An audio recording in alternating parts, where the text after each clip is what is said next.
Tiap muslim diwajibkan untuk membayar zakat karena ibadah yang satu ini termasuk ke dalam rukun Islam. Zakat sendiri terdiri atas dua jenis, yaitu zakat fitrah dan zakat mal. Zakat adalah harta tertentu yang wajib diberikan kepada orang-orang yang membutuhkan di waktu tertentu. Kedudukan zakat sendiri sama dengan kewajiban puasa, sholat, syahadat, serta haji. Allah mewajibkan hambanya untuk berzakat sebagaimana tersemat dalam surat At-Taubah ayat 103. Artinya ambillah zakat dari sebagian harta mereka. Dengan zakat itu kamu membersihkan dan mensucikan mereka dan berdoalah untuk mereka. Sesungguhnya doa kamu itu, dalam kurung, menjadi ketentraman jiwa bagi mereka. Dan Allah Maha Mendengar lagi Maha Mengetahui. Menukil dari buku pengantar hukum zakat wakaf oleh Elsbeth Bauer. Pengertian zakat fitrah mengacu pada zakat yang berfungsi mengembalikan manusia muslim kepada fitrahnya. Dengan menyucikan jiwa mereka dari dosa-dosa yang disebabkan pengaruh pergaulan dan lain-lainnya. Sehingga manusia itu menyimpang dari fitrahnya.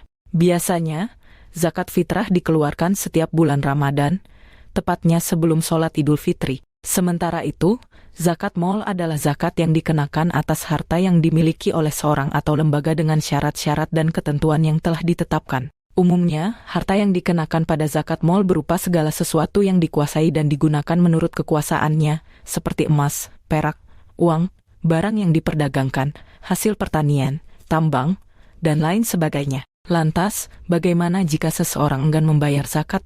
Ancaman untuk orang yang enggan membayar zakat mengutip dari buku Fikih Sunnah oleh Sayyid Sabiq. Dalam Al-Quran dan hadits terdapat sejumlah ancaman yang diperuntukkan bagi orang yang enggan membayar zakat. Apa saja? Berikut pemaparannya. 1. Mendapat azab yang pedih ketika seorang muslim enggan mengeluarkan zakat, maka Allah akan memberikan azab yang pedih kepadanya. Ini sesuai dalam surat At-Taubah ayat 34-35. Berikut bunyinya artinya dan orang-orang yang menyimpan emas dan perak dan tidak menginfakkannya di jalan Allah. Maka berikanlah kabar gembira kepada mereka, bahwa mereka akan mendapat azab yang pedih. 34 Ingatlah pada hari ketika emas dan perak dipanaskan dalam neraka jahanam. Lalu dengan itu disetrika dahi, lambung dan punggung mereka seraya dikatakan kepada mereka, inilah harta bendamu yang kamu simpan untuk dirimu sendiri. Maka rasakanlah akibat dari apa yang kamu simpan itu. 35 Menurut tafsir Kementerian Agama Kemenak RI, pada ayat 35 dijelaskan bahwa mereka yang mengumpulkan harta dan enggan dizakati akan dimasukkan ke dalam neraka.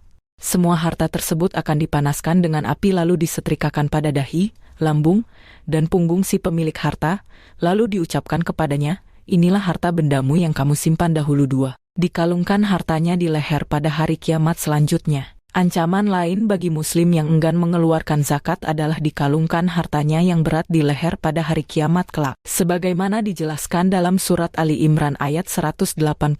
Artinya, sekali-kali janganlah orang-orang yang bakhil dengan harta yang Allah berikan kepada mereka dari karunia-Nya menyangka bahwa kebakilan itu baik bagi mereka. Sebenarnya kebakilan itu adalah buruk bagi mereka. Harta yang mereka bakhilkan itu akan dikalungkan kelak di lehernya di hari kiamat. Dan kepunyaan Allah lah segala warisan, dalam kurung, yang ada, di langit dan di bumi. Dan Allah mengetahui apa yang kamu kerjakan. 3. Hartanya berubah menjadi ular dan menggigitnya dalam sebuah hadits yang diriwayatkan oleh Abu Hurairah. Rasulullah sabda siapa saja yang diberi harta oleh Allah, kemudian ia tidak menunaikan zakatnya, maka pada hari kiamat hartanya itu dirupakan menjadi ular jantan yang kepalanya botak dan ada 2 titik hitamnya. Ular ini melilit di leher ia, lalu menggigit 2 rahangnya dan berkata, aku adalah simpananmu, aku adalah hartamu.